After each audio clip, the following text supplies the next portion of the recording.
Welcome to Business Infrastructure, the podcast about curing back office blues of fast-growing businesses. If you're a business owner or operator looking for practical tips and solutions to scaling your business in a sustainable manner, you're in the right place.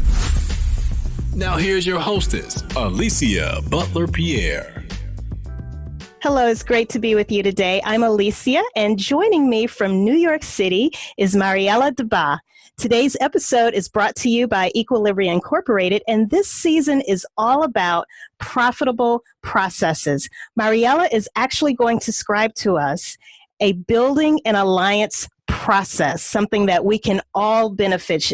In particular, she's going to tell us how we can take our relationships beyond networking. She's also going to talk to us a little bit more about her organization, the Red Shoe Movement, and how she works with the female talent with her clients. So without any further ado, Mariela, welcome to the show. How are you today? Thank you. Wonderful to be here. I'm really happy to be in this space with you. Thank you. So glad to have you. Now, we were introduced by Carl Reed, who has also been a podcast guest, and he's the owner of The Savvy Entrepreneur. And the way we connected was he was telling me about this amazing event that you have coming up, the Red Shoe Movement at the MetLife in New York. But before we get into the event, can you first tell us a little bit more about the Red Shoe Movement and exactly what you do there? Yes. So the Red Shoe Movement is a leadership development company powered by a global community of women and men allies who support each other for career success. So what we do is, on the one hand, we help women who work in organizations move to the next level in their careers. And we do, our most popular program is called Step Up Plus, and it's a year-long leadership development program. And then on the other hand, we conduct weekly communications campaigns because our mission is to accelerate the representation of women at the top. And we do this through communications campaigns like Red Shoe Tuesday, where every Tuesday everybody wears red shoes and red ties to go to work. And it's about this conversation about how do we together change the culture so that we can level the playing field in our places of work, right? Yes. And we also do this with the hashtag Red Tie Tuesday for our men allies. And we also have these incredible communication campaigns that roll out in our March platform, where we do something called Ring the Bell on the 7 Cs. And that's a Red Shoe Movement Gender Equality Global Initiative that echoes the United Nations initiative, by which they ring the bell with women at stock exchanges on International Women's Day. So we ring the bell all over. That's awesome. With our partners and associates.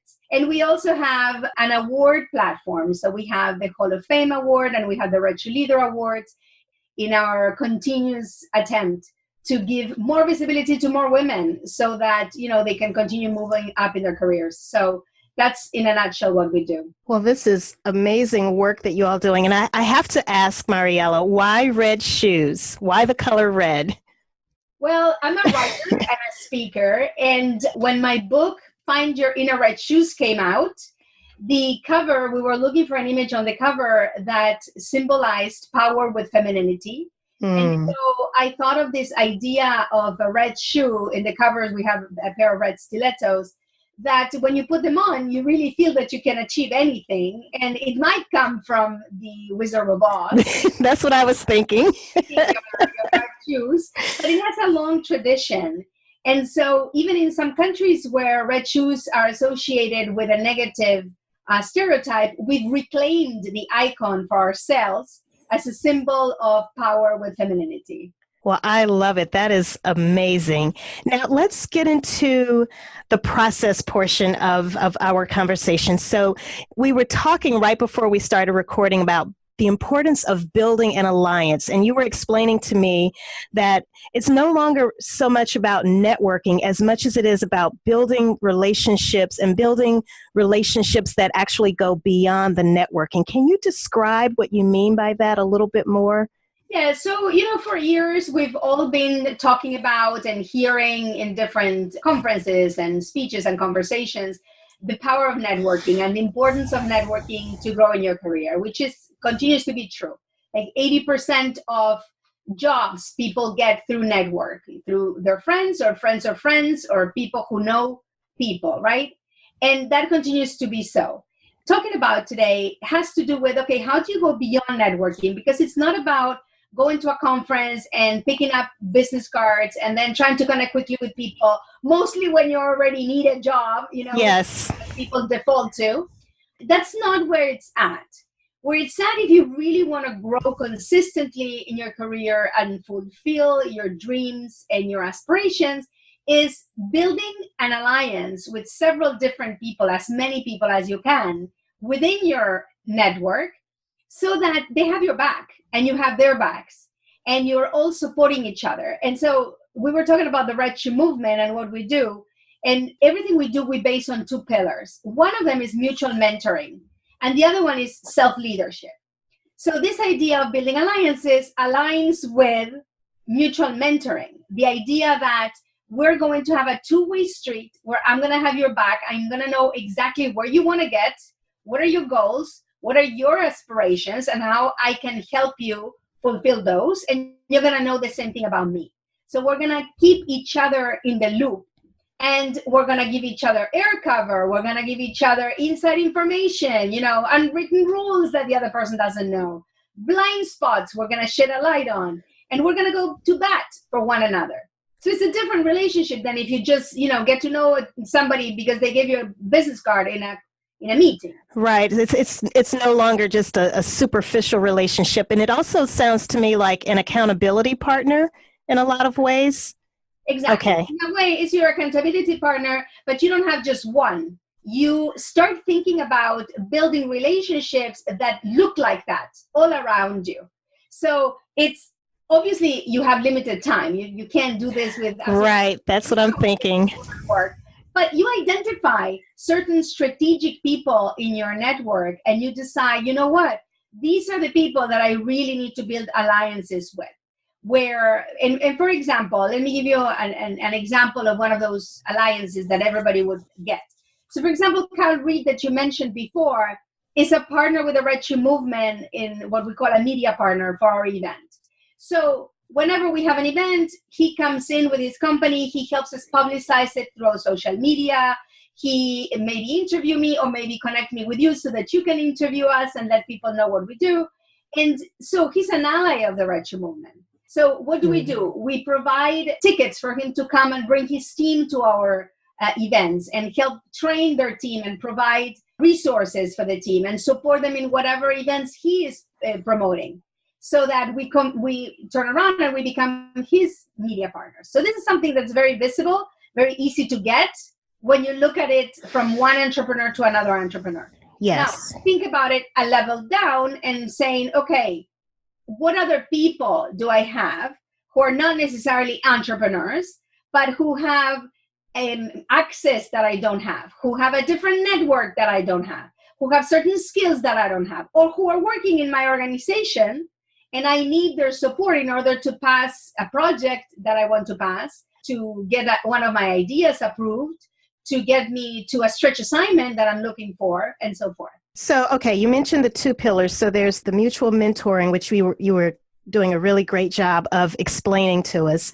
and then also the self-leadership. So as you're walking us through this process, it sounds like one of the very first steps is to, again, identify those people that you believe could be very strong allies for you. Is there a magic number, Mariela? Because I remember reading a book years ago by, I believe it's Ken Blanchard, and he said that the average person can have up to, I think it was 250 relationships, if you know, in terms of being as very active as what you're describing. But anything beyond that is, I mean, there's no way you can have really personalized relationships with more than that many people. Is there a magic number? And I think that is the outside number. That's the number. Okay. You could maybe remember their names and their exactly. But, yes. As you get closer to your circle and the people that you really provide a lot of backup and who provide a lot of backup for you and support and so forth, the number gets smaller and smaller. So I think the closest inner circle is like 10 or 15 people, and then you have 30, and those you give a little bit less support and so forth. So it's not a very big number, but the other leg that, I was mentioning, the self-leadership, has to do with helping people understand how to lead their own careers. Because the idea is that as we are supporting each other so that we can grow together, and you can grow in your career and I can grow in mine, the idea of self-leadership has to do with understanding that you are the owner of your career. Nobody but you knows what's good for you, what's not good for you, what direction is going to align better with your aspirations and your talents and your desires, and what makes you feel more fulfilled, right? So you need to understand that we live in a time where everybody, whether you work alone or in an organization, they're expecting for you to lead your career and your space as if you were the owner of that space, your own entrepreneur, right? Even within an organization, you need to become an entrepreneur, just like Carl. Yes. So the idea is we help each other lead our own careers, right? In terms of these two pillars. But an alliance that works for everybody. I was going to walk you through how I build a particular type of alliance within my clients, because it's a very unique way of approaching the entire business transaction. Okay, that would be awesome.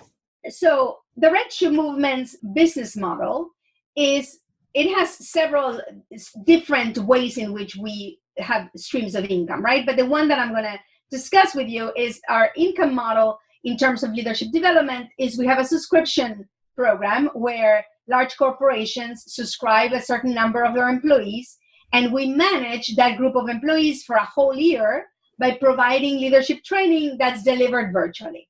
So we do monthly online mutual mentoring circles where we're having a guest, and the guest talks about a specific topic, and then the community ask questions and they answer their own questions, and it's a whole interaction.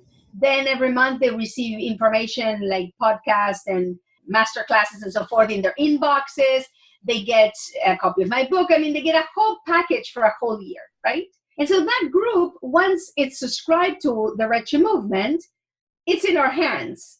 Mm-hmm. But they still have a coordinator of the group within their organization. Okay. We work with organization ABC, right? And so ABC decides we're going to subscribe 500 women to the Step Up Plus program. Okay, fantastic.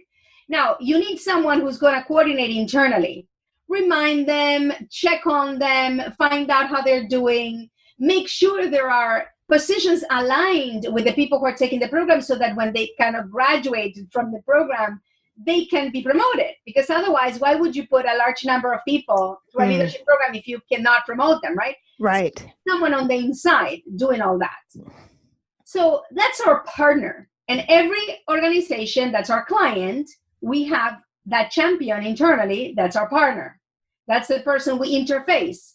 Okay. Things, to find out, okay, what's the best date to do the kickoff event? What's the best date to do the closing event, etc.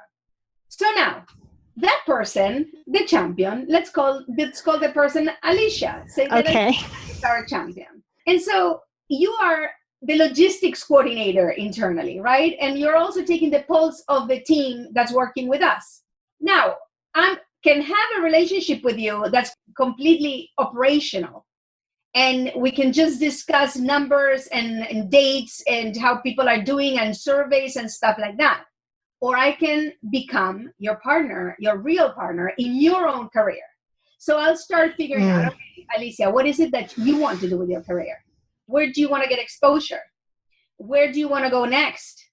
What skills can we supply? What content can we open for you? Would you like to be interviewed in the media to talk about what you're doing with us? Would you like to be part of a panel in a conference we're being invited to? So we really work with you as a person of interest, right? So now we become very close because I know all your secrets, right? Not in a bad way, in a good way, because I need to help you, so I need to know what it is. But at the same time, guess what? If I have 500 people subscribe from your company, I know a lot of people in your company, right? Yes. Most likely, you're not the one who's funding the program. So I am dealing with the people in HR, with the people in the business office, with the people in finance, with marketing, with a lot of other people within your company.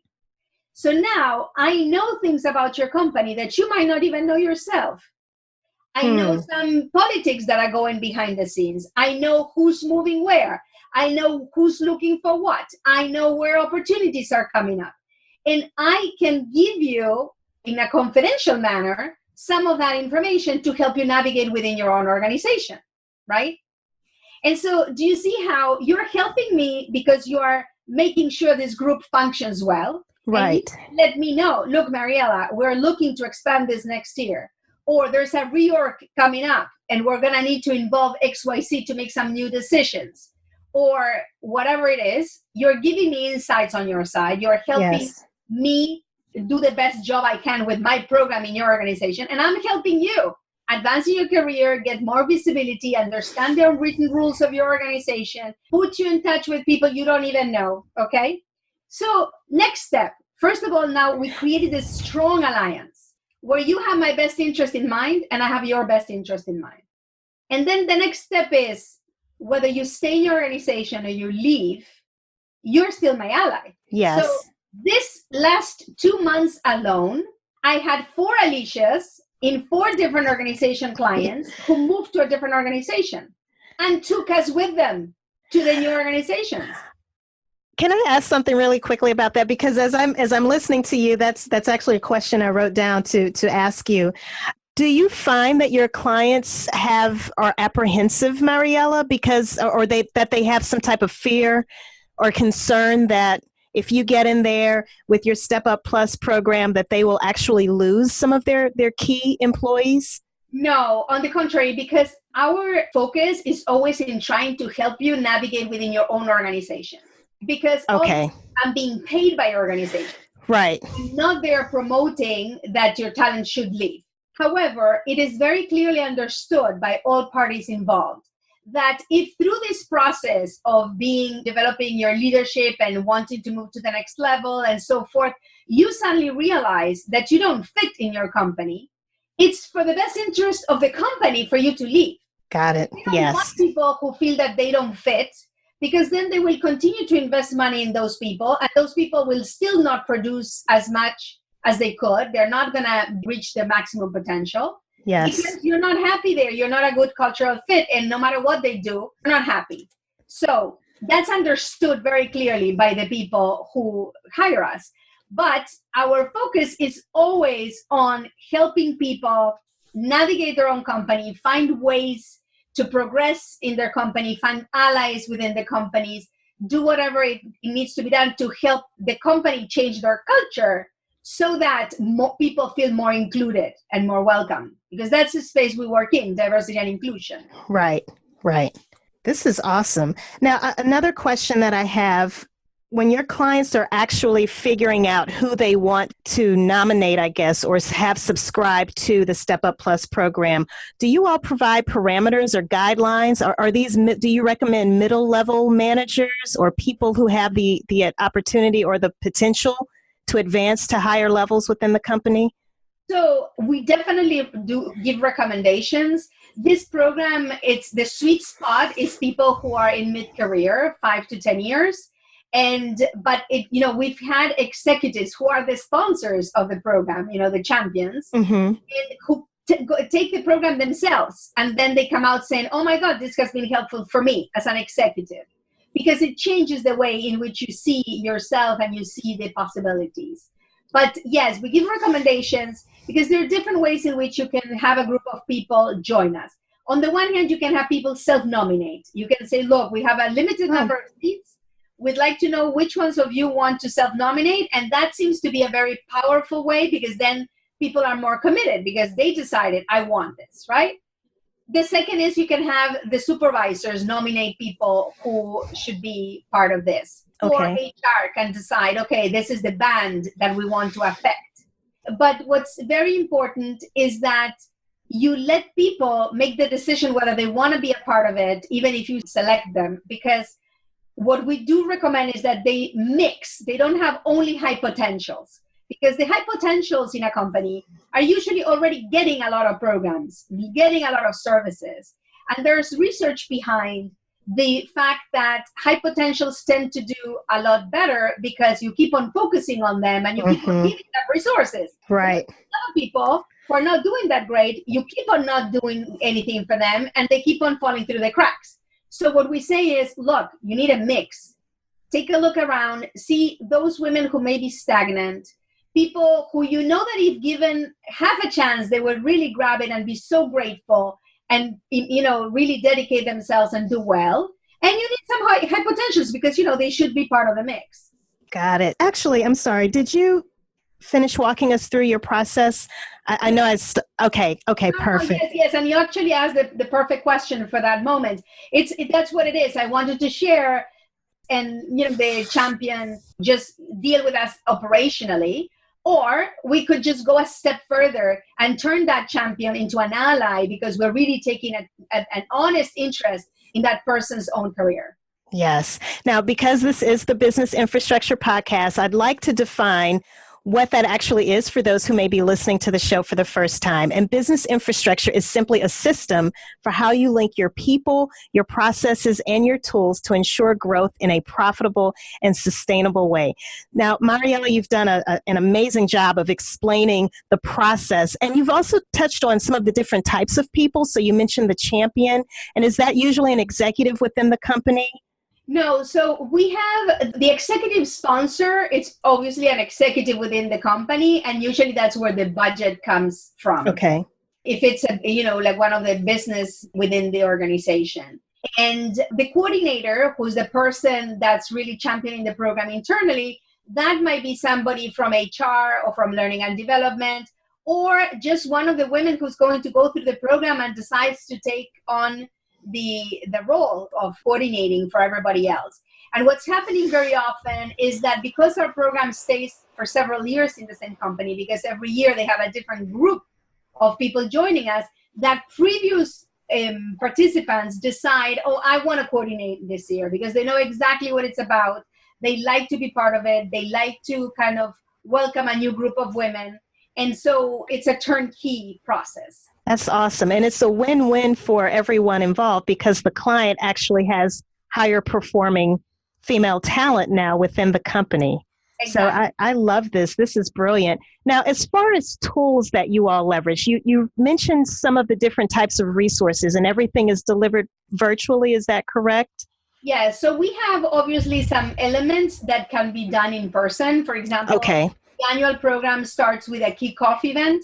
And the kickoff event is usually online, offline. So whether I'm delivering it from my office in New York and the client has one big group in one location or many smaller groups in several different locations, or they can actually get me to come in person to one location and we can do the kickoff in just one big location.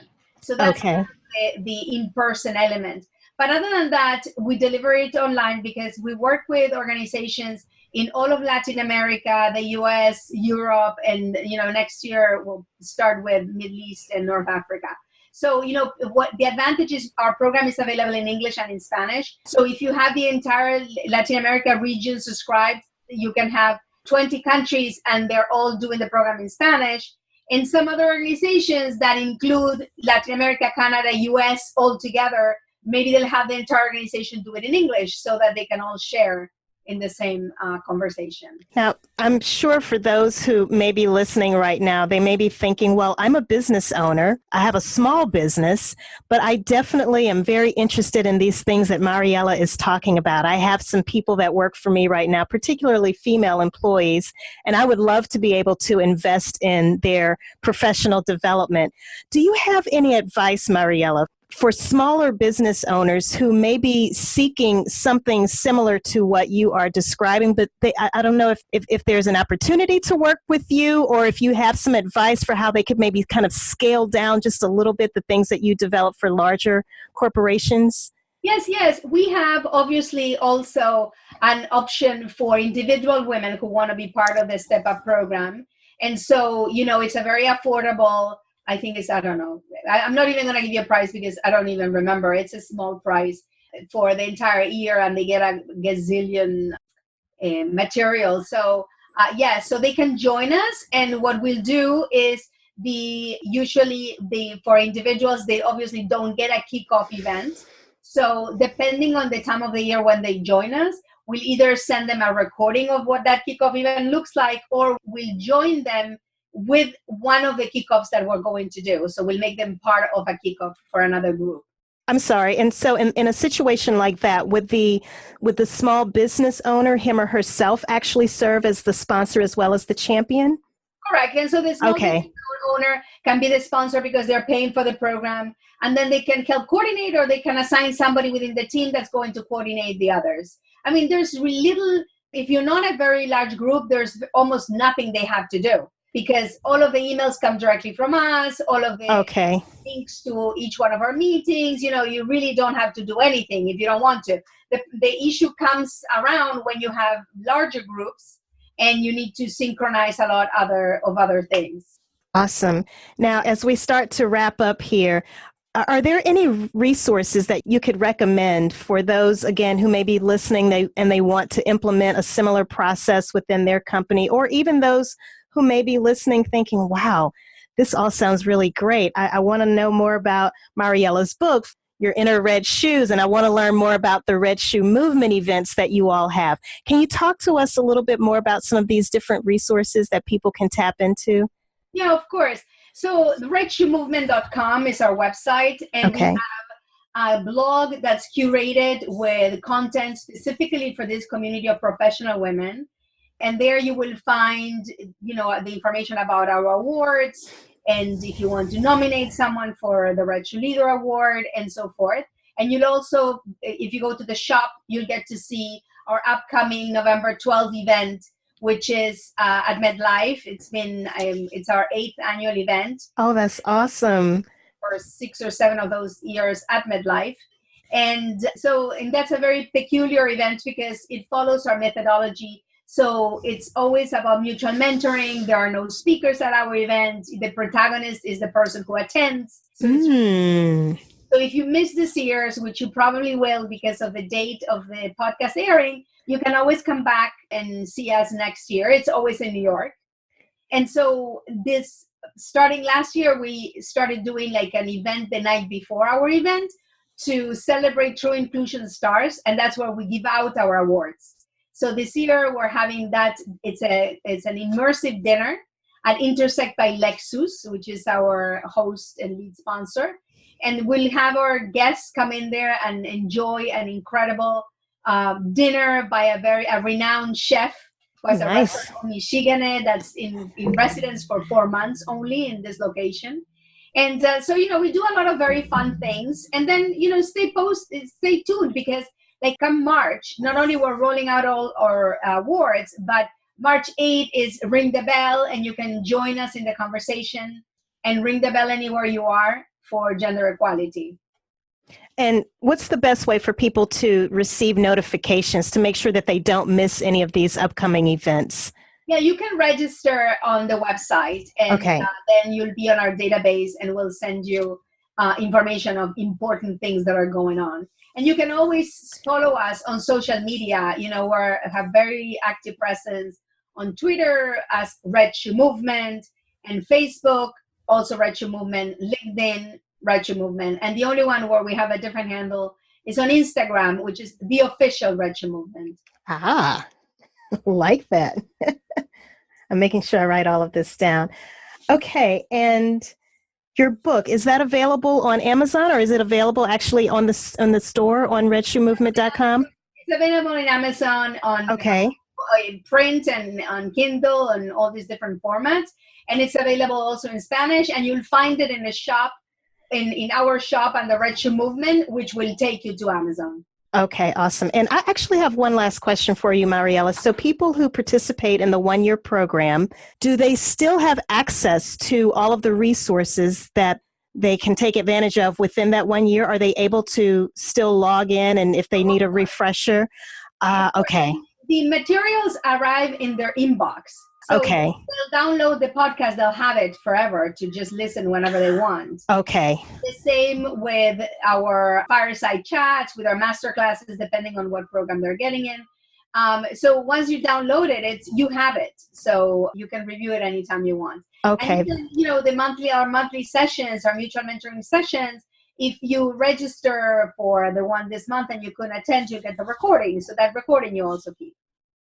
Okay, that's awesome. So again, if you want to get in touch with Mariela, the best way to do that is redshoemovement.com. Mariela, thank you so much for being on the show today. I'm going to attempt to recap some of the things that we've discussed today on this podcast.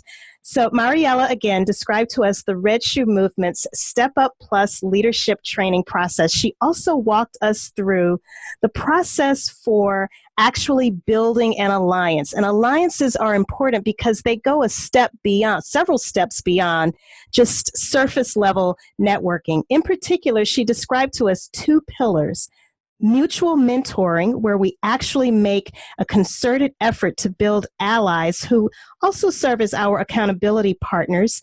And the second pillar is self-leadership, where we actually can help each other learn how to lead our own careers. As Mariela said, you are the owner of your own career.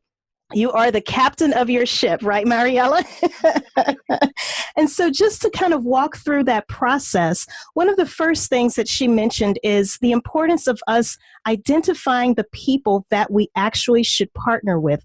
Who are the key strategic people that we should make a concerted effort to become allies with? Look at entrepreneurs. And then once you've exhausted the different entrepreneurs that may be in your immediate circle or outside network, start to also look at other people who may not necessarily be entrepreneurs, but they may have the skills or the access to other people that you may also be able to benefit from. A magic number, quote unquote, in terms of number of allies to have is somewhere between 10 to 15 people. And Mariela, as I was listening to you describe this, I couldn't help but think of concentric circles, where in that very inner circle you have 10 to 15 people, and then as you start to branch out, your connection may not necessarily be as deep as you might have with one of your allies, but it's still a connection nonetheless. And there are different ways that you can leverage those different relationships. Now, when it comes to the brilliant turnkey Step Up Plus program, I love your program, Mariela. One of the first things that she does for her clients is she actually encourages the sponsor as well as the coordinator or the champion. She gives them the parameters by which to select people who can actually participate in that program. It's also possible for people to self-nominate themselves. And then next, they select or assign a coordinator within the group, and that is the person who directly serves as a liaison between the company as well as the Red Shoe Movement. And then third, Mariela's in a great place to be able to gather intel from the company that the employees may not necessarily be privy to, and she's able to actually leverage that information to help them figure out exactly how they can navigate their career within that company. And to her point, whether or not the talent decides to stay or not, she still has an ally in those people. And as she mentioned, the importance is to focus on helping people navigate within their companies, and it is a win-win situation for everyone. If this sounds like something that you would love to do within your own company, I highly suggest you reach out to Mariela. Definitely connect with her on social. But first, start off with registering at redshoemovement.com. They have all kinds of really interesting events. I'm looking forward to flying up to New York in a couple of days to attend the 8th annual Red Shoe Movement event at the MetLife. And on social, you can follow them at Red Shoe Movement on Twitter, Facebook, and LinkedIn. And their Instagram handle is the official Red Shoe Movement. As a reminder, we will have links to all of the resources that Mariela shared in the show notes at businessinfrastructure.tv. You'll also be able to see a video version of this interview while you're there. Again, that's businessinfrastructure.tv. Thank you so much for tuning in. Remember, stay focused, be encouraged. This entrepreneurial journey is a marathon and not a sprint. Until the next time. Thank you for listening to Business Infrastructure, the podcast about curing back office blues with Alicia Butler-Pierre. If you like what you've heard, do us a favor and subscribe, leave a rating and review, and more importantly, share with your colleagues and team members who could benefit from the information. Join us next week for another episode of Business Infrastructure with Alicia Butler-Pierre.